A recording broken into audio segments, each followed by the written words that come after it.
नमस्कार, मी पल्लवी पाटणकर. मनोवेदमध्ये आपल्या सगळ्यांचं खूप स्वागत आहे. मनोवेदमध्ये मनाशी संबंधित असणाऱ्या सगळ्या प्रश्नांवर चर्चा केली जाते. जर तुम्हाला या विषयांमध्ये आवड असेल, रुची असेल, मदतीची गरज असेल तर चॅनलला नक्की सबस्क्राईब करा. चॅनलवर रोज एक शॉर्ट अपलोड केला जातो. आठवड्यातून 4 व्हिडिओज येत असतात आणि प्रत्येक व्हिडिओचा विषय जो आहे तो आपल्या मनस्वास्थ्याशी संबंधित आहे. आपलं मन जर पॉझिटिव्ह असेल, मनामध्ये सकारात्मक विचार असतील तर आपण लवकरात लवकर येणाऱ्या ताणतणावाला सामोरे जातो, चांगल्या पद्धतीने सामोरे जातो. त्याचा आपल्या आयुष्यावरती होणारा दुष्परिणाम जो आहे तो कमीत कमी होतो किंवा अजिबातच होत नाही. आणि आपण सतत पॉझिटिव्ह असल्यामुळे सतत आपण कार्यक्षम असतो, नवीन नवीन गोष्टींसाठी सतत तयार असतो, आव्हानं पेलण्यासाठी सुद्धा तयार असतो आणि नवीन नवीन गोष्टी करण्यासाठी सुद्धा आपण सज्ज असतो, तयार असतो. त्यामुळे आपल्या अवतीभोवतीचं वातावरणसुद्धा नेहमी पॉझिटिव्ह राहतं आणि यश किंवा समृद्धी या गोष्टी आयुष्यामध्ये आपण आकर्षित करत असतो.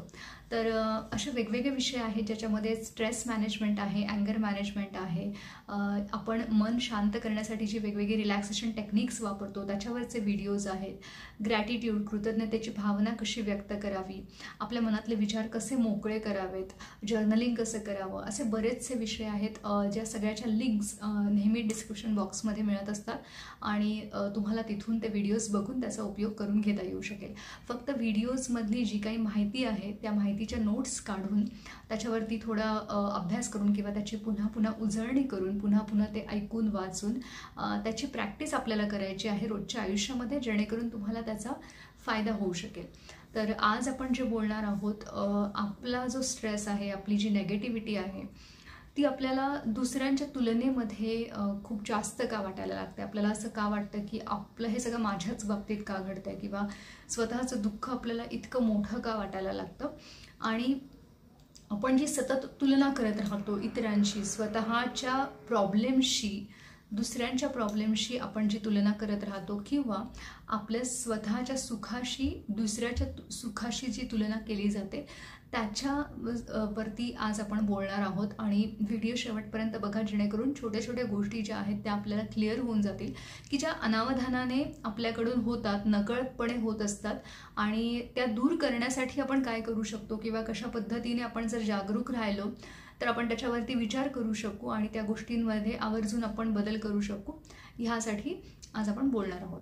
तर सगळ्यात महत्त्वाचा पहिला मुद्दा हा आहे की जेव्हा जेव्हा आपण कुठल्याही स्ट्रेसमधून जातो, कुठल्याही प्रॉब्लेममधून जात असतो, तेव्हा सगळ्यात पहिल्यांदा व्हाय मी हा प्रश्न केला जातो की हे सगळं माझ्याच बाबतीत का होतं आहे, मलाच हे सगळं का सहन करावं लागतं. आता हे जेव्हा प्रश्न विचारला जातो तेव्हा आपण आपल्या आजूबाजूची माणसं आहेत ना, फक्त त्यांच्याकडेच बघतो किंवा फार फार तर सोशल मीडियावरती आपले जे फ्रेंड सर्कल आहे, ज्यांना आपण ओळखतो, त्यांना आपण बघितलेलं असतं, त्यांचं आयुष्य आपण बघितलेलं असतं किंवा त्यांनी ज्या सोशल मीडियामध्ये पोस्ट टाकलेले असतात, फोटोग्राफ्स टाकलेले असतात किंवा जे काही डिस्प्ले केलेलं असतं लोकांसमोर, जगासमोर, त्याच्यावरती आपण फोकस करतो आणि त्या बेसिसवरती आपण कन्क्ल्युजन्स, नेगेटिव्ह कन्क्ल्युजन्स काढायला सुरुवात करतो की लोकांच्या आयुष्यामध्ये किती सुरळीत सगळं चालू आहे, त्यांचं मॅरिटल लाईफ खूप चांगलं चालू आहे, त्यांचं कॉलेजमधलं लाईफ किती छान चालू आहे, त्यांच्या मित्रपरिवारांमध्ये किती छान लोक त्यांच्या सहवासामध्ये आहेत, त्यांचं किती यश त्यांना मिळतं आहे, त्यांना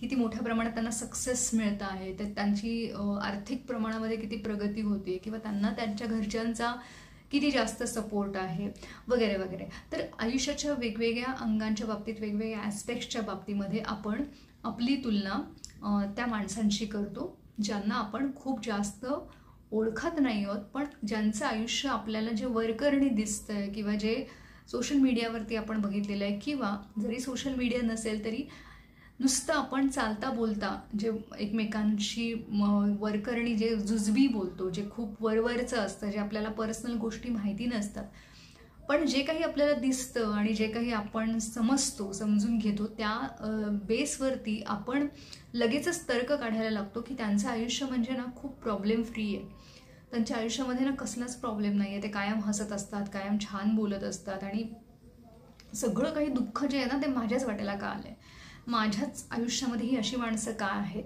त्रास देणारी माणसं का आहेत किंवा माझ्याच आयुष्यामध्ये अपयश का आलं आहे, फेल्युअर का आलं आहे किंवा माझ्याच भूतकाळामध्ये ही अशी नेगेटिव्ह गोष्ट का घडून गेलेली आहे की ज्याचा मला आत्तापर्यंत त्रास होतो आहे किंवा मला चांगल्या संधी का येत नाही आहेत, मी मागेच का आहे कायम.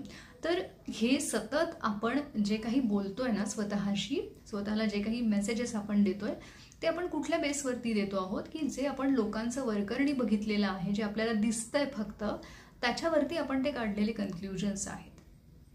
मी नेहमी हा एक प्रश्न विचारते अशा लोकांना की तुम्ही जेव्हा म्हणताय की माझा मित्र, माझी मैत्रिणी किंवा जे कोणी कलिग आहेत ते खूप छान हसून खेळून आहेत, त्यांचं आयुष्य किती छान सुरळीत चाललंय.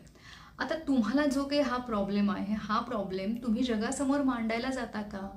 जेव्हा तुम्ही ऑफिसमध्ये असता तेव्हा तुम्ही बोलताना हसून खेळूनच बोलता ना. तुम्ही समाजामध्ये वावरताना जेव्हा लोकांशी बोलता तेव्हा तुम्ही हे प्रॉब्लेम्स लोकांना सांगत सुटता का? प्रत्येक येणाऱ्या जाणाऱ्याला त्यांच्याशी बोलताना तुम्ही हसून खेळूनच बोलता ना.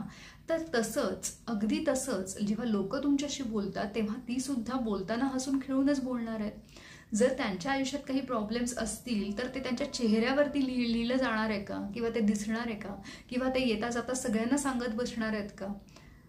असं नसतं ना. प्रत्येक वेळेला आपलं दुःख, आपला प्रॉब्लेम हा आपल्याला माहिती असतो आणि आपण लोकांशी बोलत असताना आपण हसून खेळून बोलण्याचा प्रयत्न करतो किंवा आपल्या चेहऱ्यावरती त्या गोष्टी कळत नाहीत आणि वरकरणी कोणाला काहीच कळत नाही की एखाद्याच्या पर्सनल लाईफमध्ये किती प्रॉब्लेम्स चालू आहेत किंवा काय आहे. तर म्हणूनच आपण जे सतत स्वतःला जे मेसेजेस देतोय ना ते आपण तपासून बघितले पाहिजेत की त्यांच्या आयुष्यात सगळं काही खूप छान चाललंय, सुरळीत चाललेलं आहे आणि माझं आयुष्य बिघडलेलं आहे. आता कमी अधिक प्रमाणामध्ये सगळ्यांच्याच आयुष्यामध्ये कुठे ना कुठे, काही ना काही प्रमाणामध्ये, कमी जास्त प्रमाणामध्ये प्रॉब्लेम्स असतात. कुठलंही आयुष्य कंप्लीट नसतं, परफेक्ट नसतं. आणि तसं असतं ना तर त्या जगण्यातली पूर्ण मजा निघून गेली असती. म्हणजे एकसुरी आयुष्य जगायला कोणाला आवडलं असतं. आयुष्यात अप्स डाऊन्स येतात, चांगले आणि वाईट दोन्ही दिवस येतात आणि म्हणूनच आपल्याला त्या चांगल्या गोष्टींची किंमत कळते किंवा जेव्हा वाईट गोष्टींना आपण फेस करतो तेव्हा आपल्याला आपल्यातल्या चांगल्या गुणांची ओळख नव्याने पटते. आपले स्ट्रेंथ्स जे आहेत, आपली जी ताकद आहे ती आपल्याला कळते आणि आपल्याला त्याच्यामुळे कॉन्फिडन्स वाढतो की आपण ह्या सगळ्या गोष्टींना पार करून पुढे गेलेलो आहोत. म्हणूनच चांगल्या इतकाच वाईट काळ जो आहे किंवा जी संकट आपण म्हणतो, जे प्रॉब्लेम्स म्हणतो आपण, तेही आपल्या आयुष्यात तितकेच महत्त्वाची कामगिरी बजावत आहेत आपलं व्यक्तिमत्व जोपासण्यासाठी किंवा आपल्याला सर्वार्थाने पुढे नेण्यासाठी, सशक्त करण्यासाठी.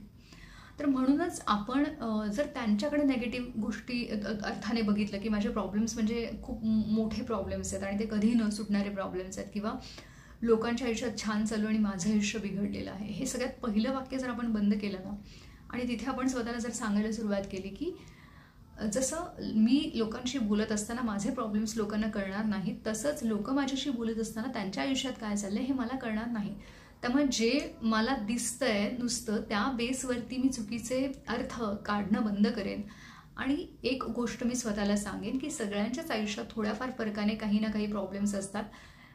इनफॅक्ट आपण आपल्या आयुष्यात आत्ता जे काही सहन करत असू किंवा जो काही प्रॉब्लेम असू त्याच्यापेक्षा कितीतरी पटीने जास्त प्रॉब्लेम्स असणारी लोकंसुद्धा या आयुष्यात, या जगामध्ये आहेत. आणि आपण खूपदा हे ऐकलेलंही असतं. बातम्यांमध्ये खूप गोष्टी आपण ऐकतो, बघतो किंवा आजूबाजूलाही आपल्या बघतो की आपण आत्ता ज्या फेजमधून चाललो आहे त्याच्यापेक्षा कितीतरी वाईट पद्धतीने प्रॉब्लेम्स येत आहेत आणि लोक त्याच्यातनं जात आहेत. त्यांना त्याचा त्रासही होतोय पण त्याच्यातूनही ते बाहेर पडत आहेत. तसंही आयुष्य ते जगतात. सो याचा अर्थ माझं दुःख हे जगातलं सगळ्यात मोठं दुःख नाही आहे, तर मला माझ्या पद्धतीने त्या दुःखावरती तोंड देण्यासाठी, त्याच्यातून बाहेर पडण्यासाठी स्वतःला सशक्त करायचं आहे, जे की माझ्या हातात आहे. सतत आपण तुलना करत राहिलो लोकांशी किंवा लोकांच्या चांगल्या गोष्टींशी सुद्धा आपल्या चांगल्या गोष्टीची जी तुलना, हा पण मुद्दा इथे महत्त्वाचा आहे की एखादं यश, मला मिळालेलं यश आणि इतरांना मिळालेलं यश याची जर तुलना मी सतत करत राहिले तर त्याच्यामध्ये काय होणार आहे. लक्ष जर नेगेटिव्ह गोष्टींकडे किंवा ज्याच्यामधून जेलसी म्हणतो आपण, असूया म्हणतो, ही भावना जर निर्माण होत असेल तर आपण आपल्या स्वतःवरती लक्ष केंद्रितच करू शकणार नाही. सतत आपण दुसरा किती पुढे चाललाय किंवा तो कसा काय चाललाय अशा ह्यानी जर आपण बघत राहिलो तर आपण आपल्याला ग्रो करण्याऐवजी दुसरा कसा तो त्याला हरवण्यासाठी मला काय करायचं ह्याच्यामध्येच आपली सगळी एनर्जी निघून जाते. मग दुसऱ्याला हरवून दुसऱ्याला मागे टाकून पुढे जाण्यापेक्षा आपण काल जिथे होतो त्याच्यापेक्षा आपल्याला पुढे जायचंय असा दृष्टिकोन जर इथे ठेवता आला तर तो जास्त हेल्दी असेल, तो जास्त सशक्त दृष्टिकोन असेल आणि तिथे जास्त पॉझिटिव्हिटी असेल. जेव्हा तुम्ही दुसऱ्याचं चांगलं बघून तुम्हाला त्रास होतोय ना आणि तुम्ही त्याच्यासाठी प्रेरित होऊन चांगलं होण्याचा प्रयत्न करताय, तिथे तुम्ही नेगेटिव्हली मोटिवेट होताय. तुम्ही मोटिवेट होताय, तुम्हाला पुढे जायचंय, पण जी ऊर्जा आहे ना ती नकारात्मक आहे, की समोरचा माणूस मागे पडला पाहिजे माझ्या आणि म्हणून मला पुढे जायचंय. तसं न होता मी काल जिथे किंवा काल 2 वर्षापूर्वी मी जिथे होते तिथून मला पुढे जायचंय, त्याच्यापेक्षा मला पुढे जायचंय, मला स्वतःसाठी पुढे जायचंय, हा विचार ना खूप सकारात्मक आहे आणि तो तुम्हाला आहे त्याच्यापेक्षा अपेक्षेपेक्षा जास्त यश मिळवून देईल. असूयेच्या भावनेने केलेले प्रयत्न आणि स्वतः प्रामाणिकपणे पॉझिटिव्हिटी ठेवून केलेले प्रयत्न ह्या दोन्हीमध्ये फरक आहे. म्हणूनच असूया किंवा जेलसी ही जी भावना आहे, इतरांचं चांगलं बघून त्रास होण्याची जी भावना आहे, त्याच्यावरती आपल्याला मात केली पाहिजे आणि आपल्याला आपल्या चांगल्यासाठी फक्त प्रयत्न करायचे. तिथे आपण कोणालाही मागे टाकण्यासाठी, कोणालाही हरवण्यासाठी प्रयत्न नाही करतो. तिथे आपण फक्त स्वतःला पुढे नेण्यासाठी प्रयत्न करतो आणि ते जास्त हेल्दी असतील आपल्यासाठी. त्यामुळे हा विचार नक्की करा, तुम्हाला त्याचा खूप फायदा होईल स्वतःला पुढे नेण्यासाठी, स्वतःच्या प्रॉब्लेम्सवरती मात करण्यासाठी. व्हिडिओ आवडला असेल तर लाईक करा, जास्तीत जास्त लोकांपर्यंत ही माहिती पोहोचावी याच्यासाठी शेअर करत राहा आणि अशाच वेगवेगळ्या व्हिडिओसाठी चॅनलला सबस्क्राईब करा. धन्यवाद.